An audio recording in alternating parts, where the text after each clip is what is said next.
Welcome to my YouTube channel Dharma's world. Friends, Dasara సెలవుల్లో మన ఏపీలో దసరా సెలవులో ఇప్పటికే డేట్స్ ఇవ్వడం జరిగింది. అది ఎప్పుడు 24 నుంచి వచ్చిన 2వ తేదీ వరకు. అంటే వచ్చిన 2వ తేదీ కూడా యాక్చువల్గా సెలవు ఉంది, మధ్యలో కూడా ఆదివారాలు సెలవులు వచ్చాయి, రకరకాల సెలవులు ఉన్నాయి.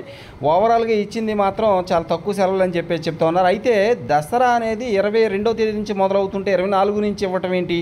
కాబట్టి తెలంగాణలో కానీ ఇంకా మిగతా రాష్ట్రాల్లో కానీ 22వ తేదీ నుంచి దసరా సెలవులు మొదలవుతూ ఉంటే ఏపీలో క్యాలెండర్ మరి విద్యా క్యాలెండర్ ప్రకారం అయితే 24 అని చెప్పేసి మెన్షన్ చేశారు.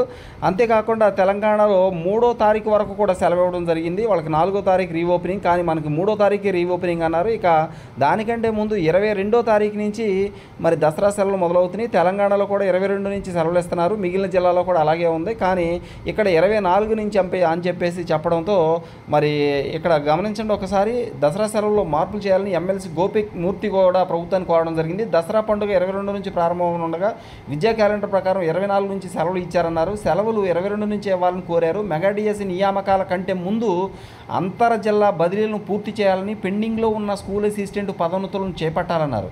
హై స్కూల్ ప్లస్లోని పీజీటీలను స్కూల్ అసిస్టెంట్ల ద్వారానే భర్తీ చేయాలని, డిగ్రీ కళాశాల అధ్యాపకులకు బదిలీలు చేయాలని చెప్పేసి కూడా విజ్ఞప్తులు చేయడం జరిగింది.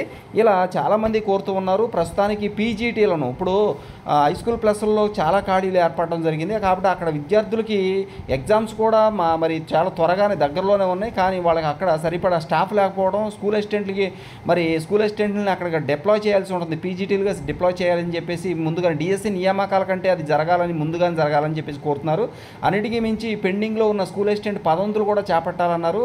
ఇది డిఎస్సి కంటే నియామకాల కంటే ముందే అంతర్జిల్లా బదిలీ చేయాలన్నారు. అలాగే పెండింగ్లో ఉన్న స్కూల్ అసిస్టెంట్ పదోన్నతులను కూడా చేపట్టాలని చెప్పేసి అన్నారు. హై స్కూల్ ప్లస్లో పీజీటీ స్కూల్ అసిస్టెంట్లను పీజీటీలను స్కూల్ అసిస్టెంట్ల ద్వారా భర్తీ చేయాలని, అలాగే డిగ్రీ కళాశాల అధ్యాపకులకు సంబంధించి బదిలీలు కూడా చేయాలని చెప్పేసి ఇక్కడ కోరడం జరిగిందన్నమాట. Okay, thank you so much for watching. If share this video and subscribe my channel. Thank you.